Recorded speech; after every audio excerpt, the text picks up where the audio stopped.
მოგესალმებით ახალი ვიდეოთი.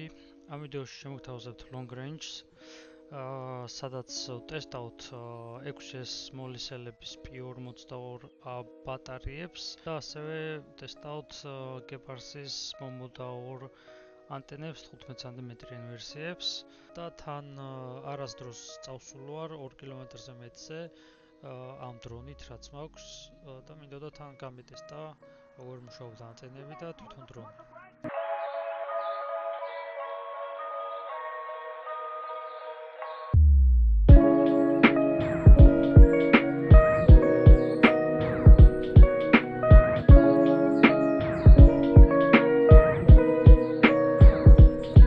აქედან უკვე ტესტავ სხვადასხვა არხებს, სამწუხაროდ OSD-ზე არ ჩანს, მაგრამ ვშლით სხვადასხვა არხებს და აქედან გამომდინარე მე-6 არხმა გაამართლა და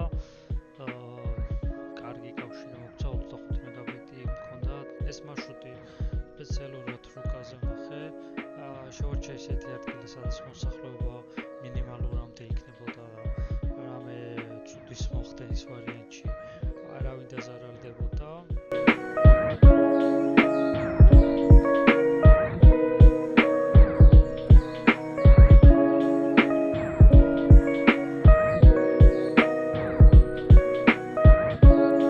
აქედან უკვე მოვტრიალდი, რადგან რაღაც კავშირის პრობლემა დავინახე, მაგრამ მომეჩვენა თან მინდოდა რომ უკან წამოსვლისას ანტენები გამეტესტა ახლო მანძილზე, რამდენად გაწყდებოდა კავშირი ან რაღაცა. ასე გავაქანავე დრონი და ნახე წყდებოდა თუ არა კავშირი და იდეალური 25 მეგაბიტი მქონდა.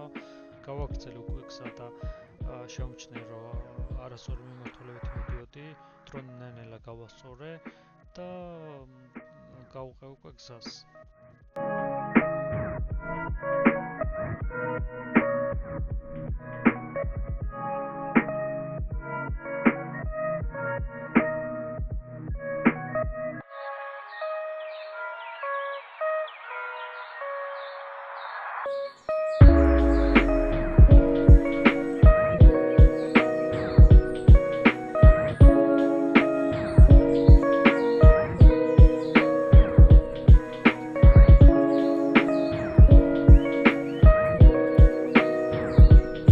დრონის გასწორების შემდეგ ვნახე რომ სიმაღლე ძალიან დაბალზე ვიყავი, მე კი მთაზე ვიყავი ასული, მაგრამ რეალურად უფრო მეტი სიმაღლე მჭირდებოდა.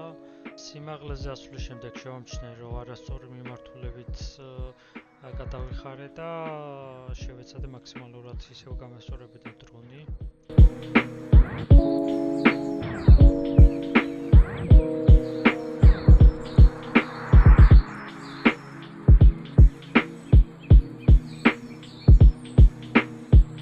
აქ შემოვტრიალდი იმისთვის, რომ მენახა როგორი კავშირი მქონდა, რადგან ლიონის ბატარეები 21-700 სერიები დიდები არის შედარებით და სიმაღლეც მეტი აქვს და შეიძლება უკან მოbrunებისას ანტენა გადაეფარა.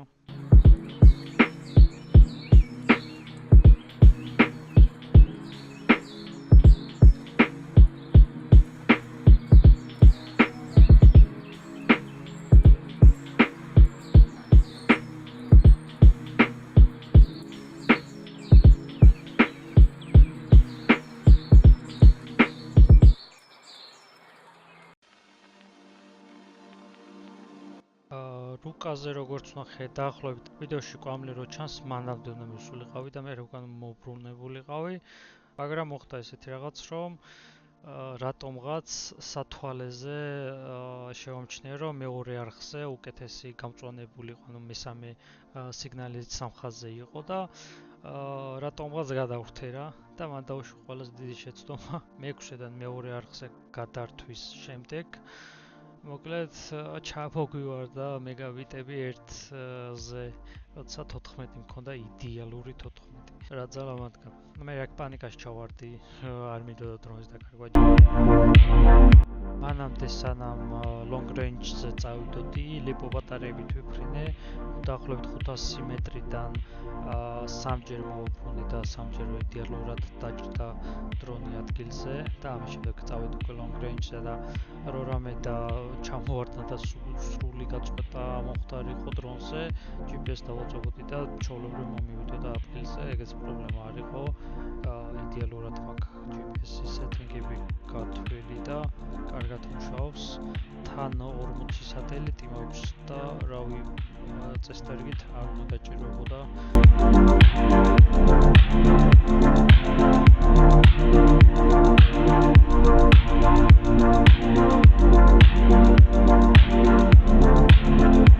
აქედან უკვე პანიკაიდან გამოვედი და თროთლსაც დავაკელი. მივხვდი რომ მეორე არხის ბრალი იყო და მეექვსეზე ისევ გადავრთე და როგორც ხედავთ 25 მეგაბიტი უპრობლემოდ დაბრუნდა ეგრევე თან.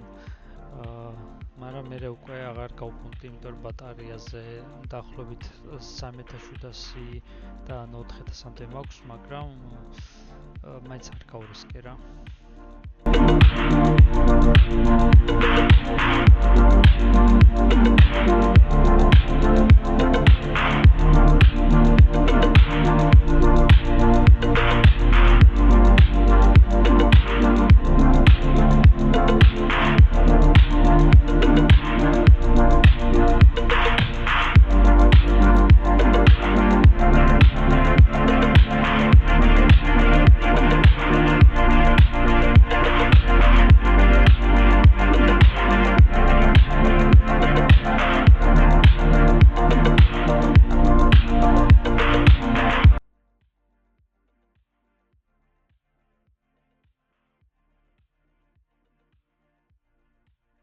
აქ ვიდეო უკვე მორჩება, ამის შემდეგ უკვე წავედი კიდევ, რავი, სამთაზე ვიყავი ზემოთ მხარეს, ბატარეა მქონდა და რავი, კავშირიც იდეალური იყო და უკვე აქ მოვუჭრი ამ ვიდეოს, უკვე დასმის, დაახლოებით 14 კილომეტრი გავიარეთ, იმის გამო რომ დრონი ცოტა ვაგაზავეთ, 13 წუთი ვიფრინეთ, ისე 18 წუთამდე დაფრინავს 40-45% თროთლზე და კარგი გამოცდილებაც მივიღეთ.